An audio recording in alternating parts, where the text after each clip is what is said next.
So, what if I told you that mastering any challenge isn't about pushing harder, but about thinking smarter? Well, today we're going to unlock the powerful mindset that top thinkers use to turn pretty much any obstacle into a huge opportunity. Okay, let me ask you something. When life throws you a total curveball, what's your gut instinct?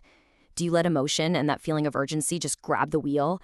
Or do you pause, even for just a second, to find the smartest possible move?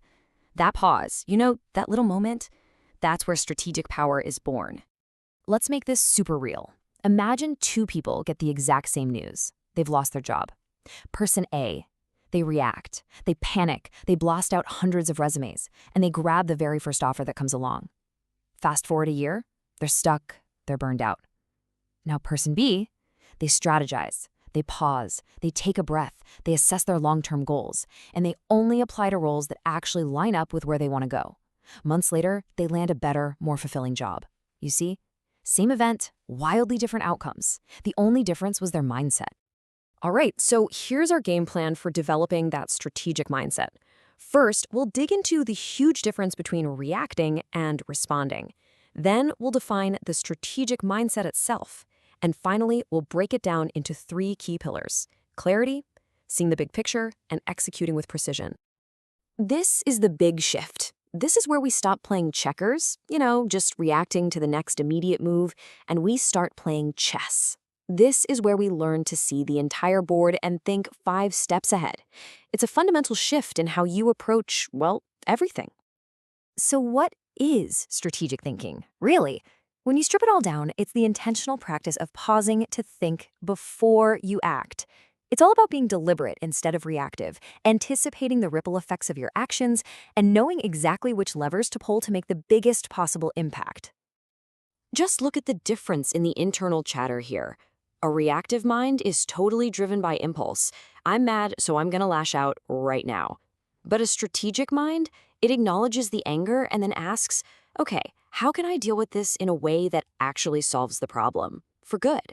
It's the choice between a quick fix and a lasting solution. Okay, let's dive into our first pillar, clarity. This is the absolute foundation of any good strategy. Think about it. You can't hit a target you can't even see. You have to know your destination before you can even begin to draw the map. You know those vague goals we all have? I want to be successful, or I want to be happy. They feel good to say, but honestly, they're just wishes. They don't give you any direction. A clear destination, on the other hand, something like, I want to build a business that gives me the freedom to work 4 days a week, now that's a strategy. It gives you leverage because every single decision you make can be measured against it. Here's a really powerful technique you can use right now. It's called reverse engineering your success. Start by visualizing your endgame. Let's say it's holding your own published book in your hands. Feels good, right? Okay, now step back. What had to happen right before that? You got a publishing deal, and before that, you finished the manuscript. Keep stepping back until you get to your very first, totally actionable step, carving out a few hours to write this week. See, all of a sudden, the huge dream becomes a simple plan. And hey, here's a little acid test for you. Try to boil down your entire strategy into a single sentence. For example, I'm building a side business to replace my 9-to-5 income in the next 12 months. This little exercise forces you to get crystal clear. If you can't do it, that's a sign you're not ready yet. All right, so now you know what you want. You've got clarity. The second pillar is all about understanding the landscape you're operating in. It's about zooming out from your own moves to see the entire board. And this right here is what separates the amateur from the master every single time. The master isn't just reacting to the piece right in front of them. They're seeing patterns, they're understanding how all the different pieces connect, and they're anticipating what's coming 3 moves from now. The fancy term for this skill is systems thinking.